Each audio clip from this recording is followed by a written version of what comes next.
또 한 해가 시작됩니다. 참 시간 빨리 흐릅니다. 새로운 한 해, 복된 한 해를 맞이하시기 바랍니다. 저도 참 시간이 빨리 흐른다는 것이 제가 이 공식 단상에 서서 첫 말씀을 선포했던 때가 2015년 8월 16일입니다. 한 7년 정도 지났네요. 그때 그날 선포한 첫 말씀 제목이 성경이었습니다. 그래서 다시 한번 새해 시작하는 이쯤에 유사 주제를 가지고 한번 말씀드릴까 해서 오늘 말씀의 제목을 새로 시작합시다 라고 했습니다. 새로 시작합시다 라고요.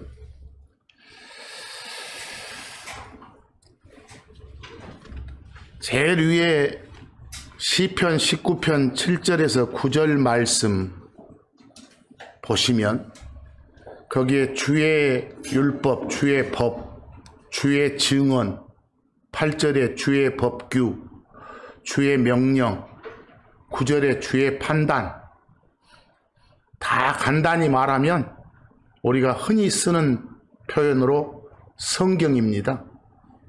성경.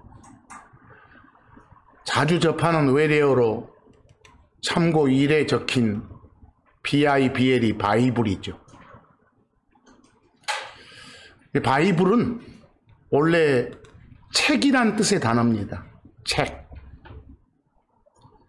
흔히들 하나님의 말씀이 들어있는 책, 하나님이 남겨주신 기록이 들어있는 책, 하나님이 저자이신 책, 그런 책이라 해서 바이블을 한국 사람들은 성경이라고 번역해서 쓰고 있습니다. 성경. 근데 막상 자주 쓰는 단어라도 그 단어의 정확한 정의를 내리라고 하면 얼른 안 되는 게 현실이죠. 참고로 여러분, 성경이라 할 때 그 성은 한자로 성스럽다, 거룩하다, 거룩하다 그 말은 성스럽고 위대하다 이 말이에요. 또는 다른 것과는 확연하게 구별된다, 이걸 뜻하는 글자가 성자예요. 그리고 경은 글경자라 해서 글이나 기록을 뜻하는 글자입니다. 그러니까 성경은 다른 것하고는 확연하게 구별되는 글, 다른 것들하고는 확연하게 구별되는 기록, 이게 성경이에요. 우리 크리스천들이 내리는 성경의 정의는 하나님의 말씀을 문자화 시켜놓은 책, 그게 성경이죠. 그리고 거기 참고 2를 좀 보시면 이 성경 할 때 성에 해당되는 영어가 HOLY, holy예요. holy. 그리고 경에 해당되는 그런 영어가 SCRIPTUR에서 scripture라고 해요. 음을 적어놨죠? scripture. 그래서 holy scripture. 바꾸면 성경 그 말이죠. 그래서 앞으로 성경을 말하는 그런 영어가 우리 킹 제임스 성경에는 그냥 scripture라고 표현되어 있기도 하고 holy를 붙여서 holy scripture라고 표현되어 있기도 해요. 우리가 흔히 쓰는 이 바이블이란 단어는 성경을 가리키는 단어로 통용은 되지만 성경책 표지에는 나와도 본문 속에는 나오지 않죠. 영어 본문 속에 나올 때는 아까 스크립처나 홀리 스크립처 이렇게 나온다고 말입니다. 대표 영어 단어가 스크립처란 말이겠죠. 스크립처. 근데 이 성경이란 이 책에는 성경이란 단어를 대체할 수 있는 표현들이 아까도 봤지만 많이 나와요. 아까 시편 19편 7절에서 9절에 성경 대신 쓰이는 표현들이 많았잖아요. 주의 법, 주의 율법부터 시작해서. 거기 있는 그런 것들 포함해서 대체 표현을 보면 뭐 하나님의 말씀, 이게 성경이에요. 주의 말씀, 그게 성경인 거예요. 주의 법, 주의 증언, 때로는 주의 길, 주의 훈계, 주의 명령, 주의 판단, 다 성경이란 말이다. 이렇게. 때로는 율법, 대언, 복음, 진리의 기록, 이런 표현들이 나와도 성경과 동일한 표현이구나 라고 이해하시면 될 거예요. 아시겠죠? 여러분, 이 무한한 하나님, 한계가 없는 하나님, 그 하나님을 유한한 어떤 제한적인 이 한계가 있는 우리 인간의 이성으로는 알 수 없는 그런 베일에 가려진 존재가 무한하신 하나님이에요. 그런 존재이시지만 이 하나님께서 친히 베일을 벗으시고 당신 자신을 드러내 보여주시는 것. 드러내 보여주는 걸 뭐라고 합니까? 계시 그러잖아요. 그 계시를 통해서 비로소 우리 인간은 하나님을 알 수가 있는 거예요. 하나님이 직접 당신 자신을 드러내 보여주시는 이 방법들로 이 자연을 통하는 것도 있고 양심을 통하는 것도 있고 여러 가지가 있어요. 양심이란 건 뭐예요? 우리 사람 안에다가 넣어주신 어떤 선악 판단할 수 있는 그런 지식, 그게 양심인 거예요. 잣대. 또 우리 인간한테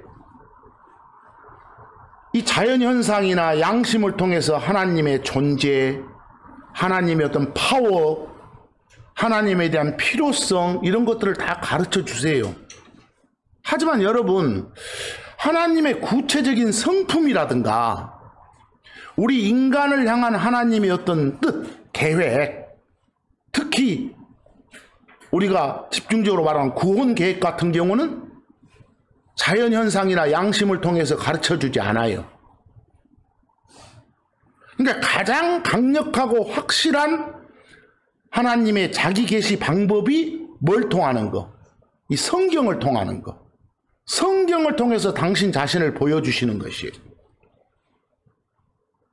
성경을 통하지 않으면 하나님의 뜻이 뭔지, 하나님의 구체적인 생각이 뭔지 알 길이 없다는 거예요. 거기 여러분 이사야서 55장 8에서 9절 말씀을 보면 지나간 때는 편의상 말하면 이 성경이 있기 전에는입니다. 말씀을 기록으로 주기 전에는 여러 시대의 다양한 방식으로 여러 가지 방식으로 대언자를 통해서 하나님이 직접 사람 일꾼을 택해서 말씀을 주시면 그 사람이 퍼뜨리는 거였잖아요. 그게 소위 말한 프로핏 대언자예요. 그들을 통해서 이렇게 말씀하셨던 하나님께서 2절은 뭐라고 합니까? 이 마지막 때가 돼서는, 이 마지막 날들에 와서는, 여러분 성경의 마지막 날들, 마지막 시대 이러면 예수님이 하나님이 사람으로 오신 2000년 전 그때부터 앞으로 다시 오시는 그 기간까지를 다 틀어서 마지막 날들 그래요. 지금도 뭐예요? 마지막 날들에 속하죠. 그러니까 이 마지막 날들에는 아들이신 하나님, 선 하나님, 이 하나님을 통해서 우리들한테 말씀해 주셨다. 즉 하나님 당신의 모든 말씀을 기록으로 주셨다 그 말입니다. 그게 지금 우리가 가지고 있는 뭐라고요? 성경이다 이 말입니다. 그러니까 성경은 계시의 책이다. 하나님의 모든 계획을 다 드러내 보여주는 그런 책이다. 그러니까 여러분 예를 들어서 사탄이 막 타락했다거나 사탄이 창조물이잖아요. 그런 내용들은 하나님이 기록으로 안 알려주시면 우리 인간으로서는 알 길이 없는 거예요. 그래서 성경에 대해서 오늘 이 시간은 하나님이 뭘 하시는가, 또 성경은 성경 자신에 대해서 자기소개를 성경이 어떻게 하고 있는가. 우리 학생들도 자소서 쓰잖아요. 성경이 자기 자신에 대해서 자기소개를 뭐라고 하고 있는가, 이런 등등을 살펴보는 시간을 한번 가질까 합니다. 보세요. 제가 그 참고 3에 보면 영어 단어를 하나 적어줬어요. I로 시작한 그 영어 단어 읽어보세요. 의미 적혀져 있죠? inspiration이라고. inspiration. 여러분 이 단어를 사전을 찾아보면 영어 단어의 특징은 어떻습니까? 한 단어의 뜻이 여럿이다. 이게 특징이에요. 제가 자주 예를 든 단어 중에 address, address란 단어, 뜻이 여러 개 있다는 거예요. 그 중에 여러분 그냥 어떤 우체국하고 관련되어서 쓰인 글에 나왔다면 주소겠잖아요. 어떤 골프하고 관련된 상황에서 나왔다면 자세예요. 골프 칠 때. 그러니까 어떤 것이 주뜻이다 말할 수 없는 거예요. 사용된 상황에 따라 주뜻이 뭔가가 결정되는 거지. 마찬가지로 인스피레이션도 여러분 뜻이 여러 개 있어요. 그 중에 가장 기본 뜻은 어디 속에다가 안에다 숨을 넣어주는 거예요. 숨, 호흡을. 뭐 여기에 숨이 들어있다고 말은 다른 말로 하면 살아있다. 다른 말로 하면 생명이 있다. 이렇게 표현할 수 있겠죠.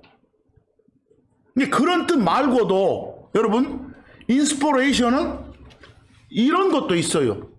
갑자기 우리가 딱 가만히 있는데 팍 떠오르는 어떤 기발한 아이디어가 떠올라. 그런 것도 영어로는 인스피레이션이라고 해요. 뭐 여러분들 퍼뜩 떠오르는 기발한 어떤 착상, 생각, 아이디어를 흔히들 한자어 써서 뭐라고 합니까? 내가 여기서 영감을 받았다. 영감 그래요. 근데 인스피레이션은 그런 뜻도 있어요. 아까 그냥 단순하게 어떤 뜻도 있었고 숨이 들어 있습니다. 이런 뜻도 있고요. 성경에서 말하는 인스피레이션은 영감이란 뜻이 아니에요. 그런데 여러분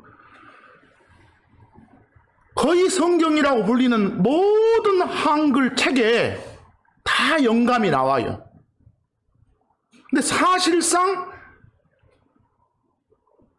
영감은 기발한 아이디어 요 뜻일 뿐이에요. 성경이 말하는 인스피레이션은 뭘까? 이걸 잘 생각하셔야 돼요. 우리가 보고 있는 번역본 역시 잘못되어 있어요. 모든 번역본이 다. 그런데도 한 100년 이상 써가지고 그런갑다 하고 넘어가는 거예요. 자, 거기 인셈을 보시면 히브리서 4장 12절 나온가요? 하나님의 말씀, 대체 표현으로 아까 뭐라고요? 성경. 성경 그 말은 우리 성경이라고 불리는 이 책 속에 들어있는 단어 하나하나 이걸 말하는 거예요. 기록된 것들 문자 하나하나를 다 가리켜 뭐라고요? 성경. 하나님의 말씀 성경은 살아있다 그랬네요. 살아있다고 말은 단어 하나하나 안에 뭐가 들어있다? 숨이 들어있다. 하나님의 숨이 들어있다. 그게 살아있다는 거예요. 달리 표현하면 생명이 있다. 이와 똑같은 말이 디모데후서 3장 16절이에요. 거기 디모데후서 3장 16절 보세요. 우리 번역본에는 모든 성경 기록 그랬는데 아까 제가 영어로 스크립처 있었잖아요. 근데 모든 성경은 이렇게 하든지, 정확히 하려면 모든 기록은 이렇게 하든지, 모든 기록은, 성경은 하나님의 영감으로 주신 것이다 라고 되어 있죠. 사실입니까? 나는 이 말이 지금까지 저도 자꾸 쓰지만 곰곰이 씹어보면 뭔 말인지를 모르겠어요. 거기 영감으로 할 때 영어 보니까 인스퍼레이션 나옵니까? 영어로 보니까 all scripture, 모든 기록은 is given, 주어진 거다. 인스퍼레이션에 의해서, 인스퍼레이션을 통해서 그랬어요. 무슨 말이에요? 단순하게 무슨 뜻이에요? 우리 성경이라고 부르는 책 속에 단어 하나하나 속에는 하나님의 숨이 들어가 있다, 이 소리예요. 그러니까 아까 하나님의 모든 말씀은 어째 있다? 살아있다라는 히브리서 말씀하고 똑같은 거예요.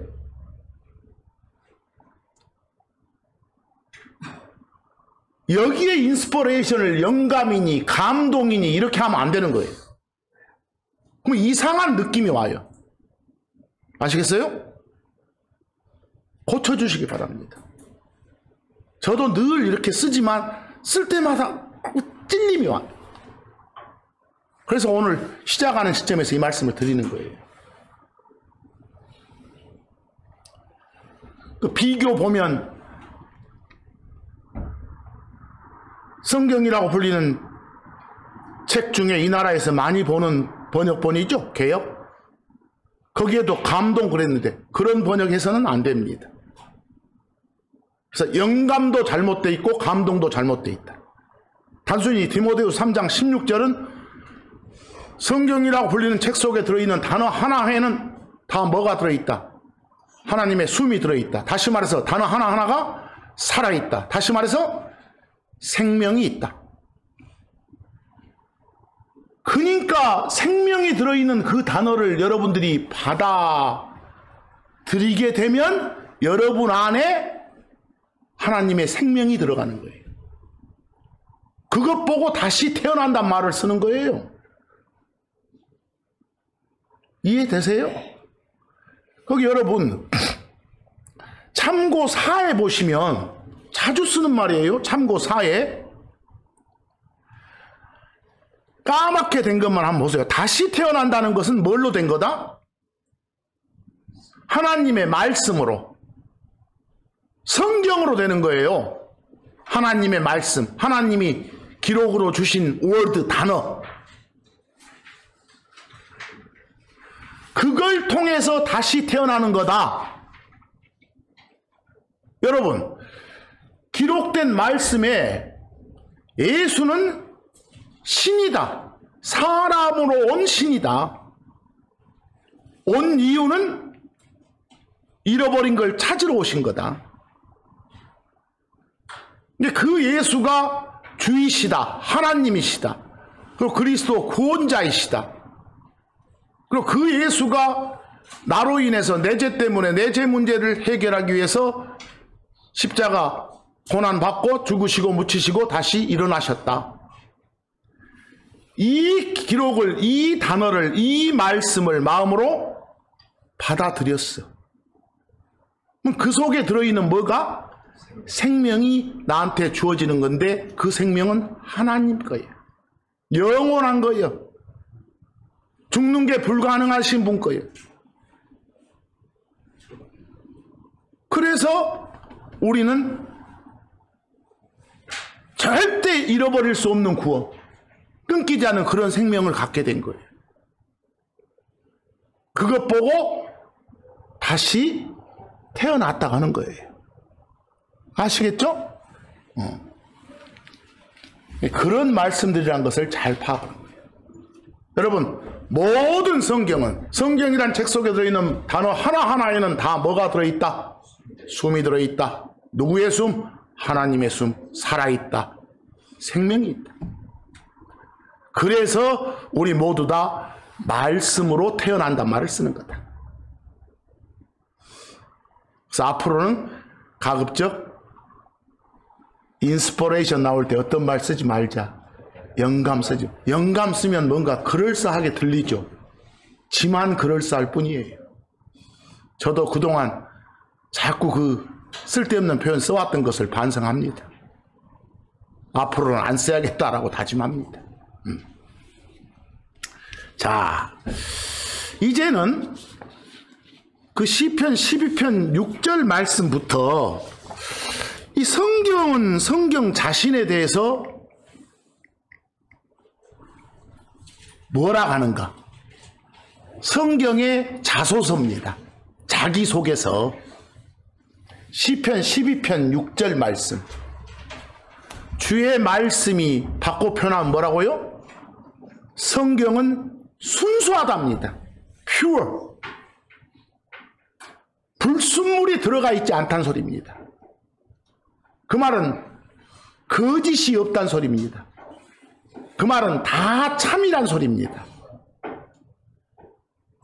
오류가 없다는 소리입니다. 잠언 30장 5절 말씀을 통해서도 하나님의 모든 말씀, 다시 말해서 기록으로 주신 뭐요? 성경은 어떠하다? 순수하다. 순수하다.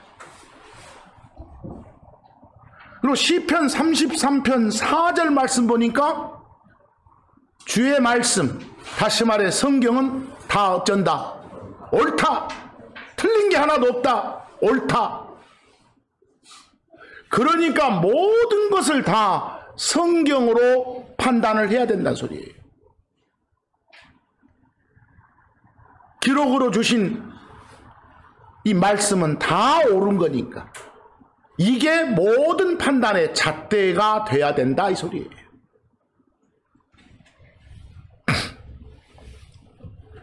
시편 119편 160절 말씀을 보면 주의 말씀, 다시 말해서 성경은 진실하다, true다 그 말은 거짓이 하나도 없다. 다 참이다. 그리고 그 다음 표현 보니까 주의 판단, 성경은 어쩐다? 그냥 잠깐 있다가 사라지지 않는다. 없어지지 않는다. 영원히 지속된다. 기록으로 주신 하나님의 말씀은 그 어떤 일이 벌어져도 없어지지 않는다. 사라지지 않는다. 우리가 흔히 쓰는 말로 어떤 성경이라고 불리는 책 보다가 갑자기 없음 이러고 됐으면 이거 뭔가 이 말씀에 배치가 되죠. 안 사라진다고 해놓고 사라져 본 거예요. 뭐 이건 손탄 거다. 이건 바른 성경이 아니구나. 이렇게 판단하면 되는 거예요. 쉬운 말로. 그런데도 그냥 워낙 관용의 정신이 투철해서 그냥 넘어가는 거예요, 사람들.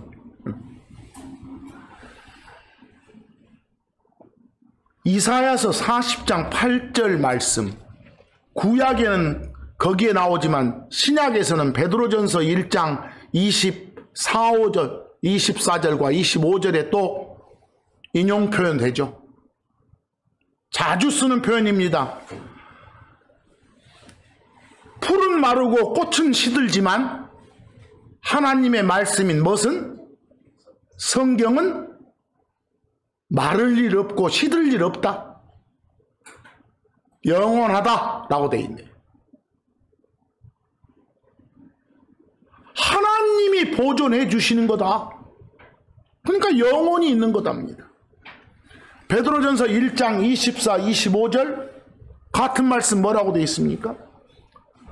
모든 육체는 풀과 같고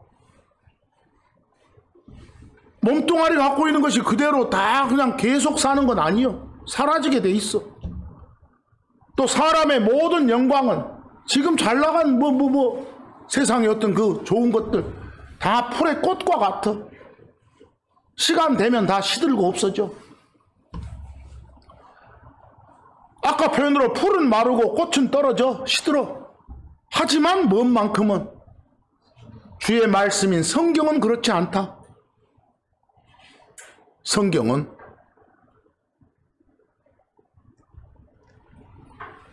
마태복음 24장 35절 이제 더 강한 표현으로 전해지죠. 하늘과 땅은 없어져. 여러분 계시록 저 21장을 딱 펴자마자 우리 지금 있는 요 하늘과 땅이 사라지고 갑자기 새 하늘하고 새 땅이 나온다는 표현이 나와요. 그 말은 지금 우리가 요 보고 있는 하늘과 땅은 언젠간 어쩐다? 사라진다, 없어진다. 그래서 하늘과 땅은 없어지지만 예수님이 직접 하시는 말씀이 하나님이 내 말들은 내가 너희들한테 기록으로 준 것은 성경은 없어지지 않는다. 너그 하늘과 땅이 없어지는 거 불가능까지는 아니지만 성경을 통해 보니까 너무너무 힘들 일이다. 이거 알지? 근데 그것보다 더 힘든 게 아예 불가능한 게 뭐? 당신이 주신 말씀 없어지는 거. 절대 없어지지 않는다는 거. 강조죠. 마태복음 5장 18절에서도 또 예수님이 하나님이 직접 말씀을 주시는 게 뭐예요? 뒷부분에 하늘과 땅이 없어지기 전에는 법에서 율법에서 성경에서 1.1핵도 없어지지 않고 성경에 앞으로 이렇게 될 거다는 건 다 그렇게 될 거다. 다 성취되리라 라고 돼 있어. 똑같은 말씀을 누가복음 16장 17절에서 또 뭐라고 하세요? 율법의 성경의 일획이 없어지는 것보다 하늘과 땅이 없어지는 것, 사라지는 게 더 쉬운 거예요. 말은 없어질 리 없어. 이 말씀. 이런 말씀에 바탕을 두고 볼 때 갑자기 성경이라고 불리는 책인데 없어진 부분이 있다는 거예요. 이게 여러분 상식적으로 납득이 돼요? 이건 뭔가 바르지 못한데 이 느낌을 가져야죠. 그런데도 그냥 그럴 수 있지 뭐 하고 넘어가요? 안 되는 겁니다. 이제 마가복음 13장 31절 거기 마가복음 13장 31절의 말씀 똑같은 내용의 말씀이 뒤에 화살표 보이지만 누가복음 21장 33절 마태복음 24장 35절에 기록이 돼 있어요. 그냥 대표로 하나만 옮겼어요. 하늘과 땅은 없어지지만 당신이 주신 말들 성경만큼은 없어지지 않는다. 이런 게 성경의 자기소개서예요. 자소서. 내 속에 있는 모든 기록은 다 어쩐다? 순수하다. 진실하다. 오류가 없다는 거예요. 사라지지 않는다. 영원히 지속된다. 다 속에 숨이 들어있다. 이런 것들. 아시겠죠? 뭐 이런 성경을 대하는 여러분과 저의 태도가 어찌하겠어요? 신뢰해야죠. 기록된 대로 믿어야죠. 믿고 따라야죠. 믿고 따르고 믿고 의지하는 게 신뢰예요. 그동안 여러분이 가지고 있는 성경에 대한 신뢰가 떨어져 있었습니까? 다시 그 신뢰를 갖기 시작해 보세요. 이 새로운 한 해 시작을 기점으로 새로 시작해 보세요. 그 신뢰를.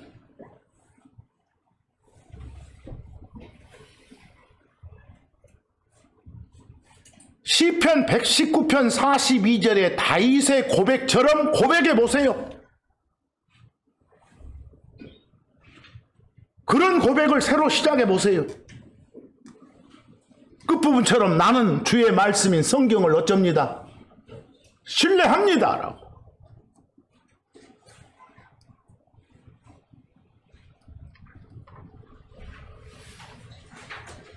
그리고 시편 119편 140절 말씀 다윗의 고백처럼 고백해 보세요. 주의 말씀은 어쩌기 때문에? 순수하기 때문에, 오류가 하나도 없고 성경은 다 참이기 때문에 제가 그걸 사랑합니다. 사랑의 고백을 시작해 보세요. 새로 하세요, 여러분. 지금까지 제대로 못했으면 했더라도 새로 시작해 보세요.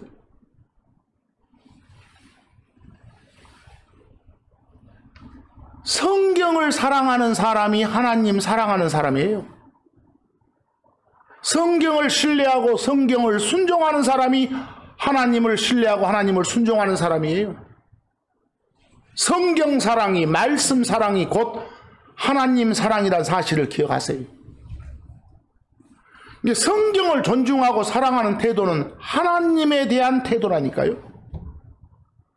성경에 대한 바른 자세는 곧 우리 주 예수 그리스도에 대한 바른 자세라니까요. 우리는 주 하나님을 대하는 것과 똑같은 자세로 뭘 대해야 돼요? 성경을 대해야 돼요. 그거 성경 숭배 아니에요. 우상 숭배 아니에요. 성경 숭배, 제대로 된 성경 숭배예요. 여러분과 저는 귀중품 지키듯이 성경 지켜야 돼요. 이 하나님의 말씀인 성경을 단단히 박힌 못처럼 마음속에 두고 지켜야 돼요. 기록 하나하나에 주의를 기울여야 돼요. 성경에서 말씀을 지켜라 이 말은 1차적으로 누구한테 뺏기지 말라는 것, 2차적으로 그대로 순종하고 행하라는 거예요. 잠언 4장 20에서 21절 말씀 보세요. 잠언을 통해서 주신 말씀처럼 하나님 말씀인 성경에 주의를 기울이고 끝에 뭐요? 간직하라고요. 지켜나가라고요. 여러분들 지나간 한 해 동안 한 해까지 제대로 지키지 못했습니까? 제대로 마음속에 간직하지 못했습니까? 이 해 시작을 기점으로 한번 새로 시작해 보세요. 한 구절 한 구절 읽어가면서 마음속에다가 꾹꾹 눌러서 저장하세요. 저장된 말씀이 믿음이니까 크게 믿음을 키우세요. 시편 119편 11절처럼 다윗의 고백처럼 주의 말씀인 성경을 어디에? 내 마음속에 숨겼나이다. 안 써먹으려고 그냥 꽁꽁 숨겼다가 그냥 간직했나이다 이 말이에요. 마음속에. 근데 하나님 사랑을 알고 하나님 사랑을 느끼고 체험하고 싶으시면 말씀을 마음속에다가 간직해서 지키세요. 하나님 잘 알고 싶으면 성경을 마음속에 넣고 지키세요. 하나님이신 예수님이 직접 주신 말씀 요한복음 14장 15, 21, 24절 보세요. 거기에 나는 하나님이신 예수님이에요. 뭐라고 하십니까? 너희가 하나님이 나를 사랑하면 내 명령들, 내 말들, 내가 기록으로 준 성경을 어째라? 지키라 하잖아요.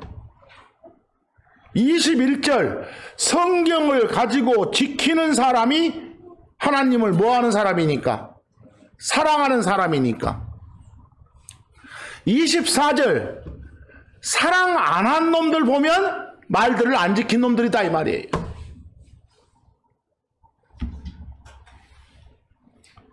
결국 이 말씀 보니까 말씀 지키는 것이 사랑의 증거잖아요. 여기서 여러분들 말씀을 지킨다 이 말은 결국은 순종하는 거예요. 고분고분 그 말씀대로 따르는 거예요. 아직까지 제대로 못했으면 어쩌자고요? 새로 시작하자고요. 새로. 자, 이제 디모데후서 2장 15절.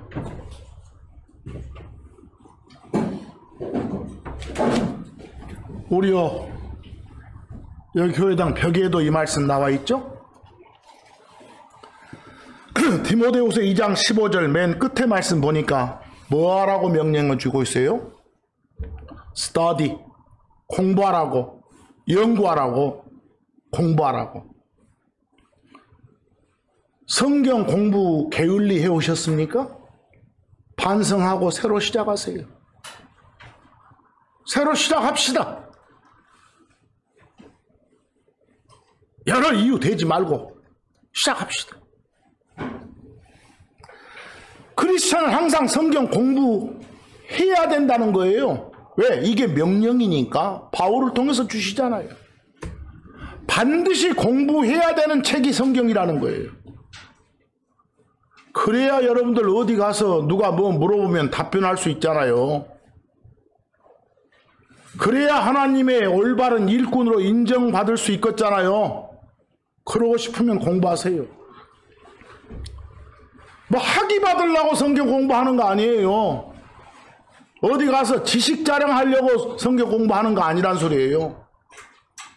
거기 디모데후서 2장 15절 보면 성경 공부하는 이유가 하나님의 일꾼이, 바른 일꾼이 되기 위한 거예요.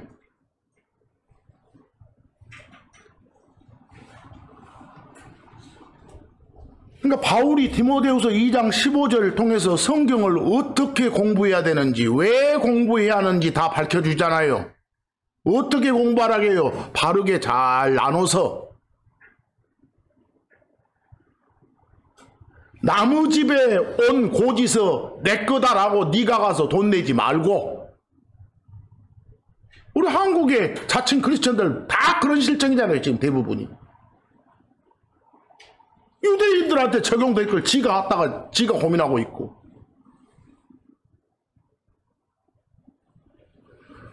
그 말이 바르게 나눠서라는 거예요. 그리고 공부하라는 이유가 하나님께 인정받은 자로 부끄러울 것이 없는 그런 일꾼이 되기 위해서 공부하라는 거예요.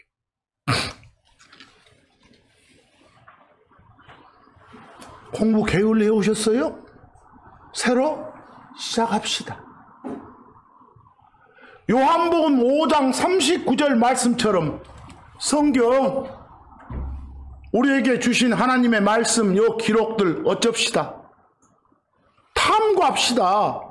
거기 탐구하라라는 명령 속에 서치는 파란 소리에 파라고 우리 흔한 말로 파고 또 파, 씹고 또 씹고. 게을리 했으면 이 명령 새로 시작합시다 받아들였어.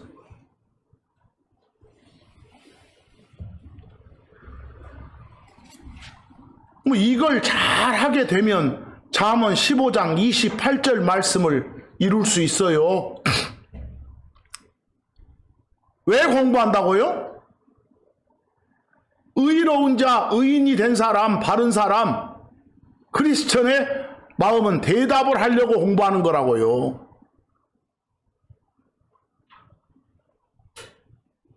여러분, 그래야 하나님을 전할 수 있죠, 세상에. 성경도 모르면서 뭘 전해요?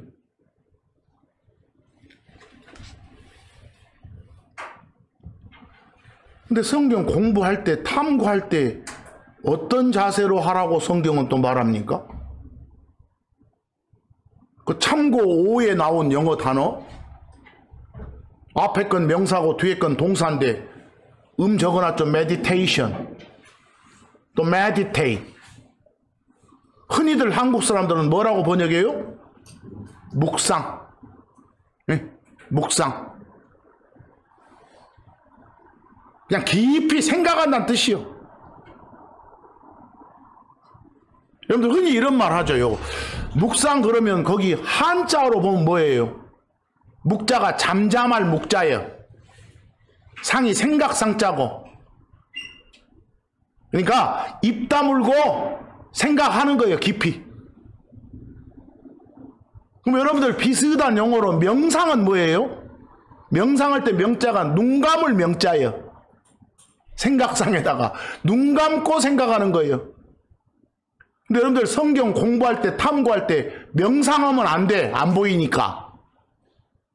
눈 감고 하지 말고 그냥 깊이 생각해야 돼.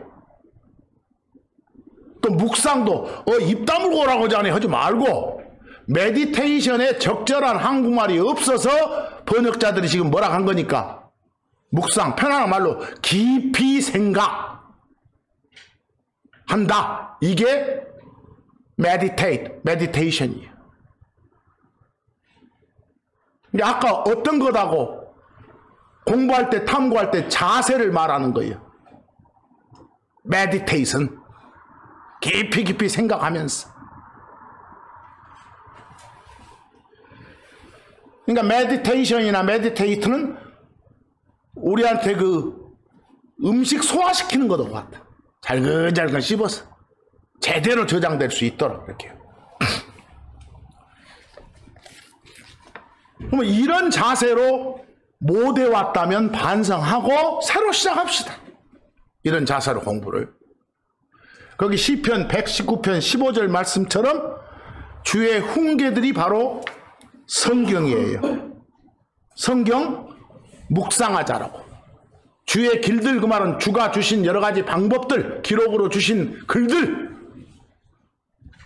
거기에 주의를 기울이자고. 시편 119편 48절 말씀도 같은 거예요. 주의 명령, 주의 법규가 성경이니까 성경 묵상하겠다는 그런 다짐을 하라고. 내가 새로 시작하겠다. 메디테이트 하는 걸. 이 한 해 시작을 기점으로 해서 이 다짐을 오늘 한번 해보자 그 말입니다. 거기 시편 119편 78절 말씀도 끝에 보니까 그런 각오를 하라는 소리. 나는 주의 훈계들을 어쩌겠습니다. 묵상하겠습니다.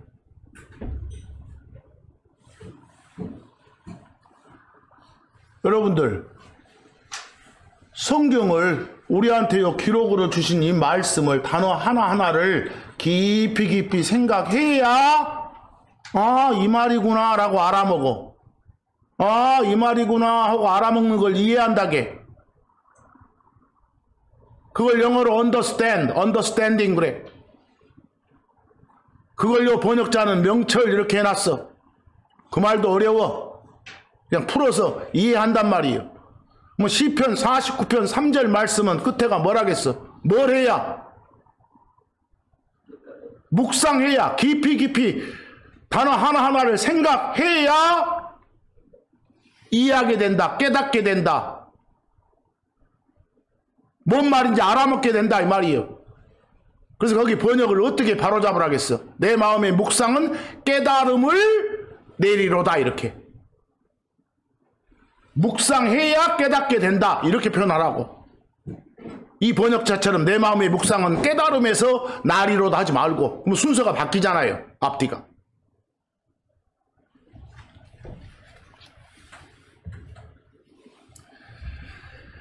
자, 이제 더 나아가서 여러분, 지금까지 제대로 순종 못했습니까? 성경에? 뭐 새로 시작해 보세요. 시편 119편 1, 2절 말씀처럼요. 주의 법이 성경입니다. 성경 안에서 걸어나가지 않습니까? 성경 안에서 살아나가지 않습니까? 2절 그분의 증언들 성경 말씀 지키라고 하지 않습니까? 그런 사람 복 있다는 사람.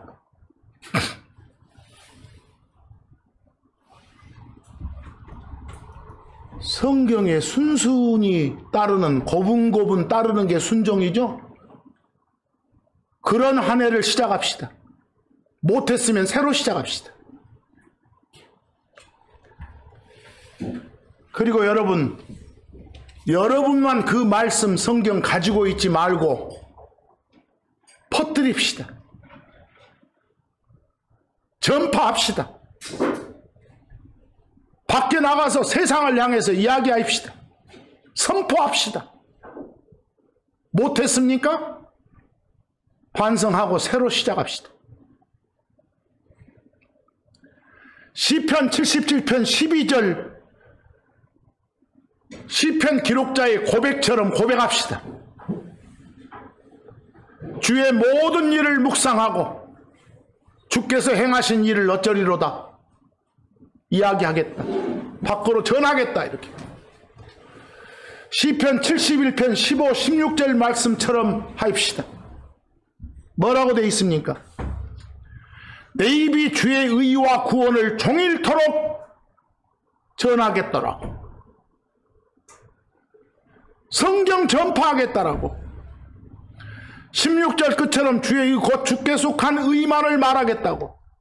어디 가서 막 세상 지식 섞어서 안전하고 성경대로 그대로 진실을 전해주겠다고. 비비 꼬아서 전하지 말고. 디모데후서 4장 2절 말씀처럼 명령하잖아요. 뭐 하라고? 말씀, 기록으로 준 단어, 성경 선포하라고. 전하라고. 그것도 뒤에 보니까 급하다고, 긴급히 하라고 지금. 빈스턴. 즉시. 내일 하랍니다. 다음 주에 하랍니다. 하지 말고 바로바로 하라고 지금. 미루지 말고. 제대로 못했습니까?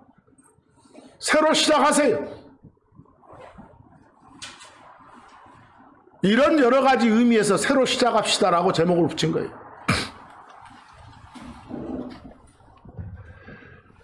하나님이신 예수님이 나한테, 우리한테 뭘 어떻게 해 주셨는지 알면 우리 중에 그 누구도 입 다물고 가만히 있을 수 없을 거예요. 참 하나님이신 예수님께서 여러분과 저를 위해 뭘 해주셨습니까?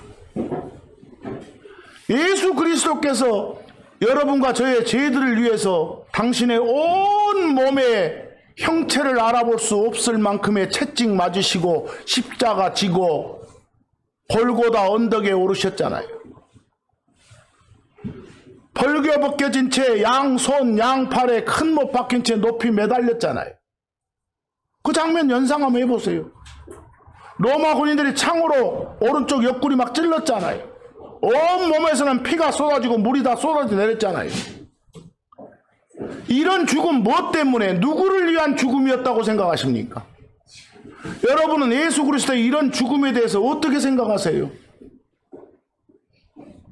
이곳에 앉아 계신 여러분이 이 죽음에 대해서, 이 죽음의 피에 대해서 진정 제대로 알고 예수 받아들였기를 바랍니다. 있어요?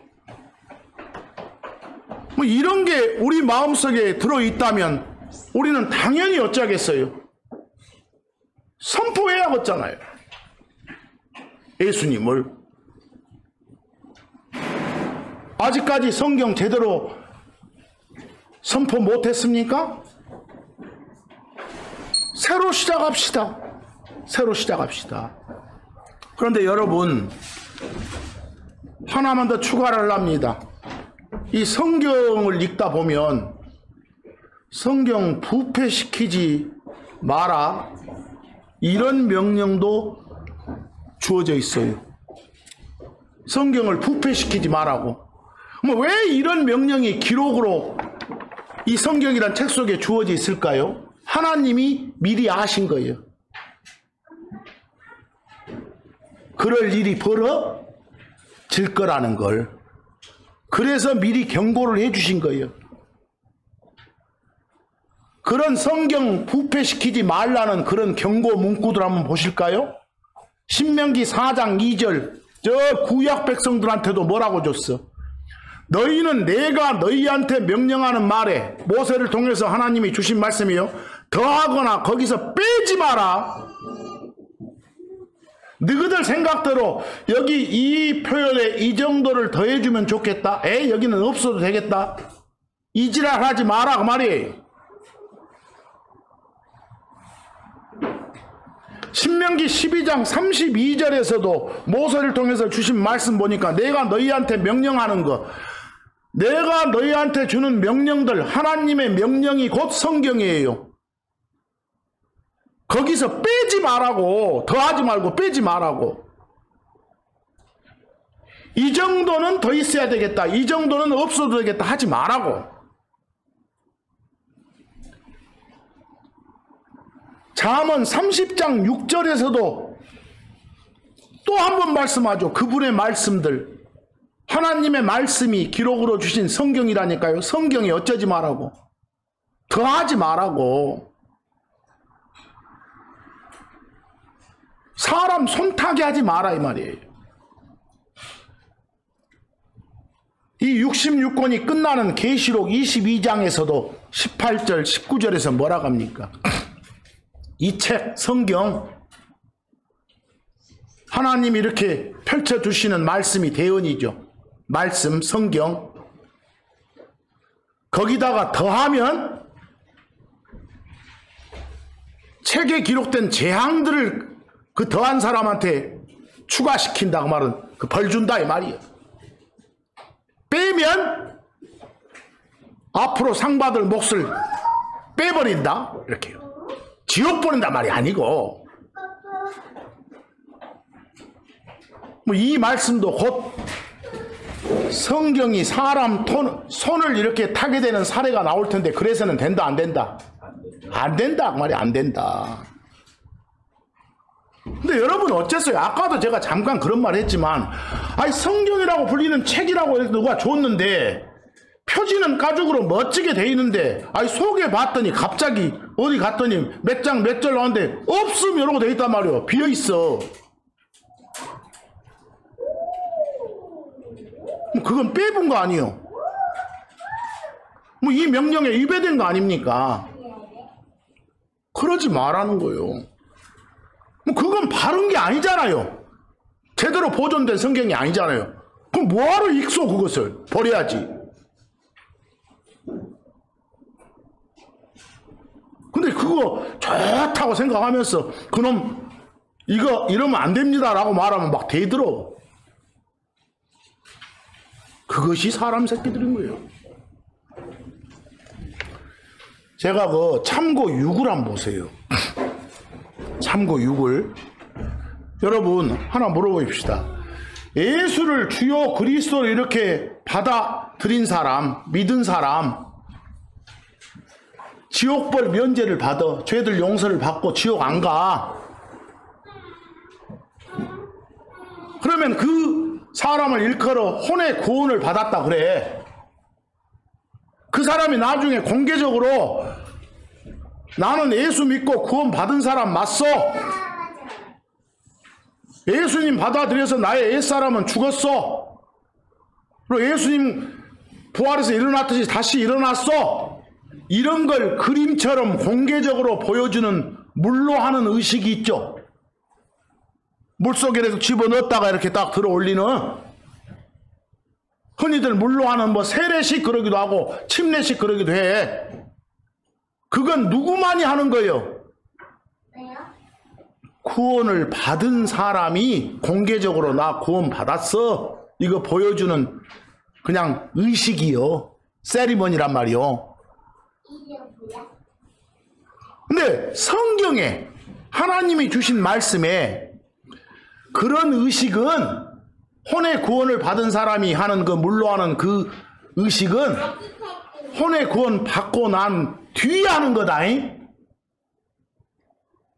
그 의식을 치렀으면 구원받았다 이렇게 말하는 거 아니다 라고 알려준 데가 딱 한 군데가 있어.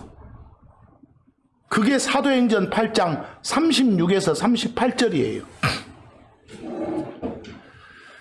거기 빌립이란 사람하고 저 이디오피아 네시하고 둘이 가다가 네시가 빌립한테 물어보는 거이 36절이에요. 보세요. 두 사람이 이렇게 가고 있는데 저 밑에 물이 흐르는 계곡이 있어. 물이 많이 흐르는 또랑이 있어. 그러니까 네시가 빌립한테 물어봐. 저기 저 물이 많은데 그 물속에 들어갔다가 이렇게 막 나오는 그런 의식 저기서 나 받아도 되겠는데요? 라고 해. 라고 했더니 37절에 빌립이 뭐라고 알려줘. 먼저 만일 그대가 당신이 마음을 다하여 믿으면 예수를 주요 그리스도로 어쩌면 믿으면 받아들이면 받을 수 있다. 뭘 받을 수 있다고? 그 물침내 의식을 할 수 있다. 저 보이는 물속에 넣었다 빼는 그런 의식을 가질 수 있다. 어쩌면 조건? 받아들이면 마음을 다해 믿으면. 그랬더니 바로 대답을 뭐라고 해요? 37절 끝에 예수 그리스도께서 예수님이 그리스도이시다. 예수님이 하나님이시다. 예수님이 아들 선이라 불리시는 하나님이시라는 사실을 내가 어쩐다고? 믿습니다 라고 말하잖아요. 했죠? 뭐 아까 조건 달성했잖아요. 이 고백을 하니까 38절 뭐라고요? 오케이 이제 가서 그 의식 해도 돼 라고 하잖아요. 이해됩니까? 그러면 요 물로 하는 이 세례의식이건 침례의식은 쓰는 표현마다 다 다르지만 그건 언제 한다는 거요? 구원 받고 난 뒤에. 혼에 구원 받고 난 뒤에. 믿고 난 후에 뭐 그렇게 한다는 걸 정확히 알려주는 게 사도행전 8장 37절이란 말이에요. 이게 없으면 언제 그 의식을 하는지 알 수 있다 없다? 없어요. 그러면 뭐가 막 나와버려? 유아세례란 거 아세요? 쬐까는 애기들 데려다가 막 앞에서 사제가 또는 목사가 물 뿌려가지고 잠기는 것도 아니고 생명책에 기록됐습니다. 드디어 하늘나라에 들어가면 씨알데음소들 하잖아요. 그렇게 하면 물로 하는 의식을 하면 구원받는다고. 여기는 거꾸로 뭐라고 해요? 구원 받았으면 그 의식을 가질 수 있다고. 이해하겠어요? 근데 아까 그런 엉뚱한 주장하는 사람들은 여러분 사도행전 8장 37절이 보이면 돼 안 돼? 할 말이 없어져. 그래서 그 밑에 이 나라 사람들이 많이 보는 그 성경이라고 불리는 책 보세요. 사도행전 8장 36절부터 쭉 뭐라게? 거기 제가 비교라고 해놨잖아요. 길 가다가 물 있는 곳에 이르러 네시가 말하되 보라 물이 있으니 내가 세례를 받으면 무슨 거리낌이냐 받을 수 있느냐 이렇게 물어봤더니 37절 가니까 있다 없다? 아무것도 없어. 해놓고 뒤에 받았다고 나와버려.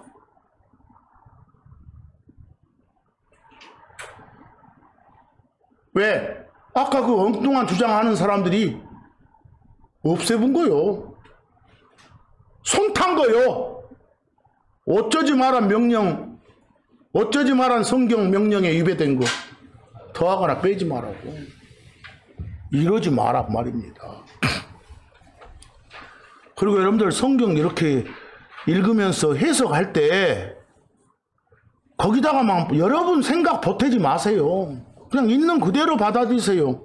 누가 누구한테 말하는지 문맥 잘 보면서 비유로 말했으면 그냥 비유로 받아들이고 문자적으로 말할 때는 문자적으로 받아들이세요. 비유를 문자적으로 말한 걸 비유로 막 거꾸로 바꾸지 말고. 그게 더하는 행위예요. 어디 전기 배송 공사만 하더라도 빨간 선은 빨간 선끼리 흰색은 흰색끼리 여러 개 연결해야지. 그게 단순한 법칙 아니에요. 막 석합으로. 합선되고 난리죠, 그것이. 그런 사소한 전기공사죠. 성경 해석에도 그런 원칙을 따라야 돼요. 그러려면 어찌하겠어요? 바른 성경이 있어야 돼. 바른 성경. 제대로 된 성경이. 그런데요, 바른 성경하고 가짜 성경, 유사 성경하고 차이가 많은데 별로 문제의식을 안 가죠. 여러분 몇 구절만 봐볼까요? 거기 고린도전서 15장 47절. 여러분 보통 우리 인류 시조인 아담을 첫 번째 사람이라고 해요. 첫사람. 그리고 보통 사람으로 오신 하나님 예수님을 둘째 사람, 두 번째 사람 이렇게 표현해요. 표현할 때 거기 고린도서 15장 47에 첫째 사람은 누구를 말하고? 아담. 둘째 사람은 예수님 이렇게. 근데 고린도전서 15장 47절은 예수님이 하나님이란 사실을 강력하게 보여주는 구절이에요. 그럼 보세요. 거기 둘째 사람이라고 표현된 예수님은 하늘로부터 나신 주신이라 이렇게 말하면 어디서 왔는데 하늘에서 땅으로 왔구나. 근데 하늘에 있을 때 정체성이 주 하나님이셨구나. 아시겠어요? 근데 만약에 1번처럼 표현이 안 돼 있고 빨갛게 돼 있는 2번처럼 3번처럼 표현돼 있다고 해봐. 둘째 사람이라고 표현된 예수는 어디서 왔다? 하늘에서 나셨다. 하늘에서 왔다. 이렇게 해봐봐. 아니 하늘에 누구만 있어? 하늘에 하나님이라고 부르는 신만 있어? 천사라고 부르는 신도 있고 다른 종류들 많잖아요. 뭐 이렇게만 해놓으면 사람으로 온 예수가 일반 천사인지 어떻게 알아?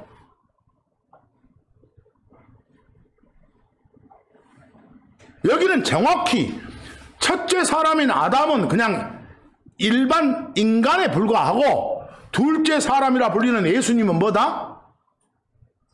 일반 인간이 아니라 하나님이셔. 100% 신, 100% 인간이야. 이걸 말씀해 주신 거예요. 뭐 여러분 거기 2번이나 3번처럼 표현된 책을 성경이라고 부르시면서 보실래요? 그게 손탄 거다 그 말이요. 제대로 기록이 안 된 거다 그 말이요. 요한복음 6장 47절 한번 보실까요? 하나님이신 예수님이 직접 하시는 말씀이었어요. 거기에 나는 하나님이신 예수님 당신이에요. 누구한테 영존한 생명이 있다고? 나를 믿는 사람. 하나님을 믿는 사람한테요. 근데 나를 빼봐. 그냥 뭐라고 해봐. 믿는 사람. 누구를 믿어? 뭘 믿어? 부처를 믿어? 나무를 믿어? 이러다 보니까 범신론이 나오는 거예요. 거기 어떤 말을 빼버리면 나를 이 말만 빼버리면 거기 밑에 비교해서 킹제임스 번역본에서는 나를 할 때 believers on me 라고 나오지만 NIV 같은 데서는 believes 하고 끝나버리잖아요. 누구를 하는 대상이 없잖아요. 우리 크리스천들은 믿음의 대상이 확실히 하나님이신 예수님이요. 요한일서 4장 3절 보세요.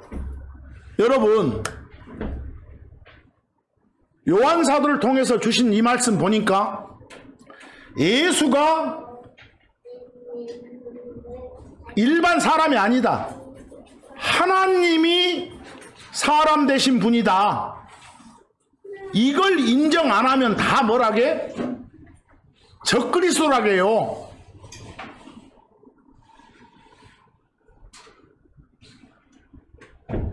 뭘 인정 안 하면요? 예수가 그리스도이시다, 하나님이시다, 육체 안에 오셨다고 말은 사람으로 오신 하나님이시다, 이걸 시인 인정 안 하면. 근데 2번처럼 빨간 글씨처럼 뭐라고 표현해버리면 예수를 시인 안 하면 이러면 안 돼. 여러분 보세요. 여러분 예수가 저기 2000년 전에 저 유대 땅에 그 태어난 바로 그 양반? 그 사람? 이거 인정 안 하는 사람 있어 없어? 아, 다 인정해 밖에.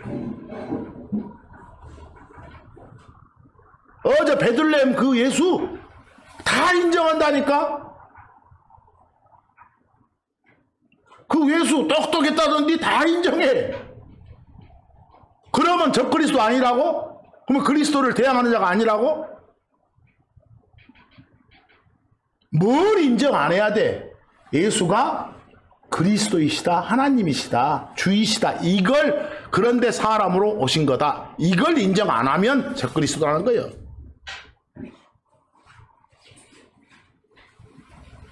요한일서 4장 3절 거기 제가 그 앞부분 표현을 1번처럼 표현하지 않고 2번처럼 표현해 놓은 어떤 성경이라 불린 책이 있다면 이런 책은 말도 안 되는 거예요. 그냥 말 자체가 이것이. 다 인정하니까. 한 가지만 더 보고 끝내봅시다. 요한복음 16장 16에서 17절 한번 보시면 보세요. 지금 예수님이 이런 말씀하신 거예요. 내가 요 십자가 사건 겪고 나서 죽고 나면 올라간대.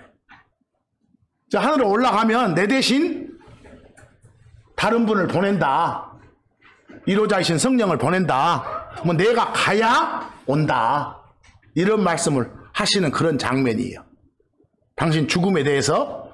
그래서 16절에 뭐라고 합니까? 조금 있으면 너희가 나를 보지 못해. 왜? 딴 데로 가니까. 근데 또 좀 있으면 너희가 나를 보게 돼. 그 말은 보세요. 2000년 전에 오셨던 예수님이 승천 올라가셨잖아요. 그분 다시 오신다니까 나중에. 하나님 보시기에 몇천 년도 조금이요. 그냥 잠시. 좀 있으면 보게 돼. 근데 너희들 내 앞에서 지금 나 보고 있지? 좀 있으면 나 못 봐. 왜 못 봐? 그 뒤에 내가 어디로? 지금 파더가 있는 저 하늘로 가니까, 아버지께로 가니까 바로 파더 있는 데로 가니까.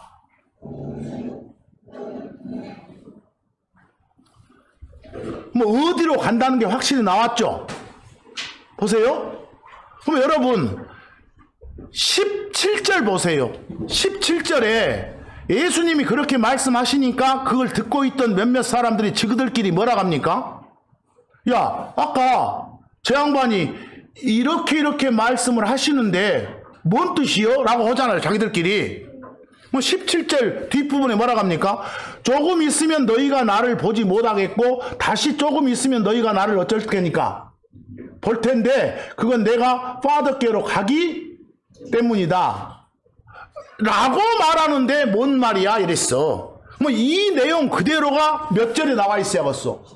16절에 그대로 있어야겠지. 그러죠? 이 내용이.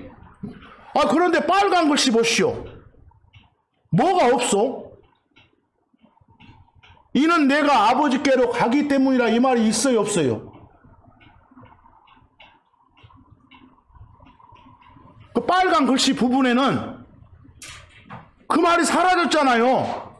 사라졌는데 17절에는 있어? 그 말이? 17절에 그대로 옮긴 내용 속에 어떤 표현이 있다고 말은 이미 그 표현이 그 앞에도 있었다는 거 아닙니까? 그럼 그대로 적어놔야지. 에이, 요 정도는 없애도 되겠네? 이게 더한 거, 손탄 거예요. 뺀 거. 뭐 이렇게 된 책을 바른 성경이라고 믿으실랍니까? 요한복음 3장 36절 마지막으로 한번 봅시다. 요한복음 3장 36절도 뭐라고 되어 있습니까? 아들이신 하나님, 선이신 하나님, 이거 믿는 사람 그 선을 받아들인 사람은 뭐가 있다? 소위 말하는 구원받는다, 영존한 생명이 있다.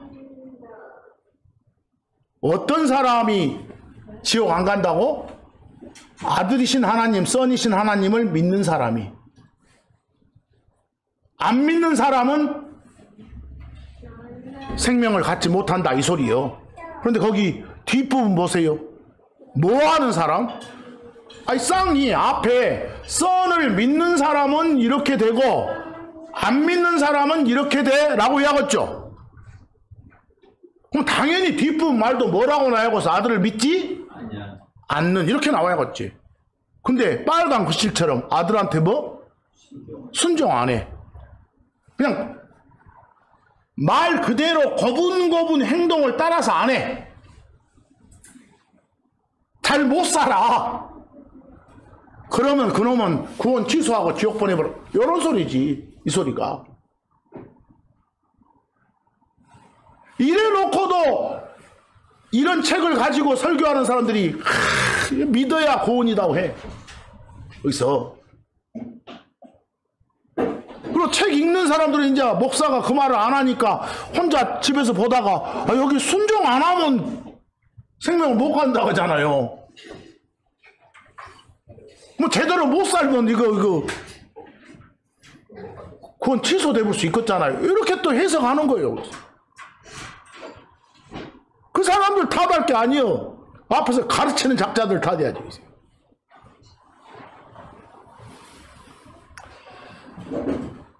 뭐 우리한테는 정말 바른 성경이니 킹잼 성경 주신 하나님께 감사드립니다. 그래요? 혹시나 자신이 가지고 있는 성경이라 불리는 책에 그 빨간 글씨처럼 되어 있는 그런 책을 가지고 있다면 깊이 생각하라는 거예요.